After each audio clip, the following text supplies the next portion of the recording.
பள்ளிக்கல்வி. இன்றைய அரும்புகள் நாளைய மலர்கள், இன்றைய மழலைகள் நாளைய நமது மரபு காக்கும் மாண்புறு செல்வங்கள்.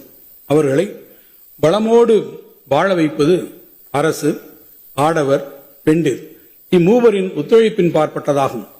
1971-72 நிதிநிலை அறிக்கையில் இடம்பெற்ற முத்தமிழறிஞர் கலைஞரின் இந்த வாசகங்களை மனதில் இருத்தி நமது அரசு பல முன்னோடி திட்டங்களை நடைமுறைப்படுத்தி வருகிறது.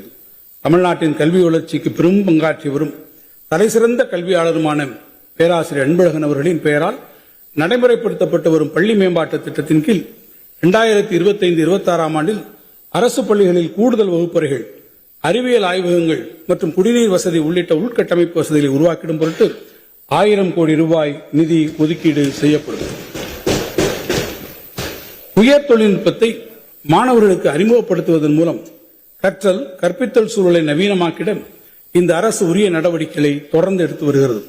2025-26 ஆண்டில் 2000 பள்ளிகளுக்கு 160 கோடி ரூபாய் மதிப்பீட்டில் கணினி ஆய்வகங்கள் மேம்படுத்தப்படும். அதிக எண்ணிக்கையில் மாணவர்கள் பயின்று வரும் பள்ளிகளில் உள்ள 880 உயர் தொழில்நுட்ப ஆய்வகங்கள் 56 கோடி ரூபாய் மதிப்பீட்டில் தரம் உயர்த்தப்படும். மேலும் அரசு பள்ளிகளில் 2025-26 ஆண்டில் 2676 பள்ளிகளில் திறன்மிகு வகுப்பறைகள் 65 கோடி ரூபாய் மதிப்பீட்டில் அமைக்கப்படும்.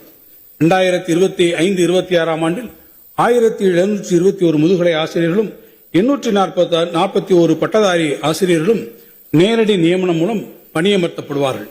இதற்கான தேர்வு அறிக்கையை ஆசிரியர் தேர்வு வாரியம் விரைவில் வெளியிடும்.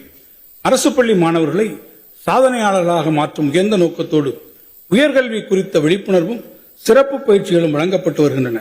கடந்த 2 ஆண்டுகளில் 780 அரசு பள்ளி மாணவர்கள் இந்தியாவின் தலைசிறந்த கல்வி நிறுவனங்களான இந்திய தொழில்நுட்ப கழகம் IIT, தேசிய சட்டப் பல்கலைக்கழகம் NLU உள்ளிட்ட நாட்டின் தலைசிறந்த உயர்கல்வி நிறுவனங்களில் சிறப்பிடம் பெற்று சேர்க்கை பெற்றுள்ளனர்.